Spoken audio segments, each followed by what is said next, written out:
ఏం చూస్తున్నాను అనుకుంటున్నారా? ఇది పెన్నే, బట్ దీన్ని చాలా రకాలుగా వాడచ్చు అన్నమాట ఈ పెన్నని. ఫస్ట్ ఆఫ్ ఆల్ అందరూ తెలిసిన విషయమే, ఇది మనం నార్మల్గా రాసుకోవచ్చు, నోట్ మీద రాసుకోవచ్చు అనమాట. ఇది first thing.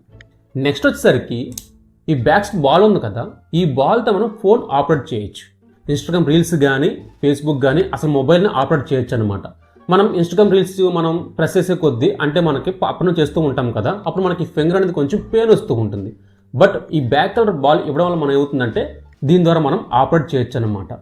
Second third thing ఏంటంటే ఈ పక్కన గ్యాప్ ఉంది కదా, ఇందులో మరి మనం మల్టీమీడియా చూస్తున్నప్పుడు మనకి మొబైల్కి స్టాండ్ ఉండదు. బట్ ఈ పెన్ ఉంటే కనుక స్టాండ్ కూడా ఉపయోగించుకోవచ్చు. అంటే ఈ పెన్ ద్వారా మనం ఇన్ని రకాలుగా ఉపయోగించుకోవచ్చు. దీని కాస్ట్ ఎంత అనుకుంటున్నారా? కేవలం 10 రూపీస్ మాత్రమే. సో అమెజాన్ అవైలబుల్గా ఉంది. ఒక్కోసారి మనకి ప్రైస్ హైప్ అవుతూ ఉంటుంది. చూడండి, చాలా మస్ట్ యూజ్ఫుల్ గాడ్జెట్ అనమాట ఇది వచ్చేసరికి.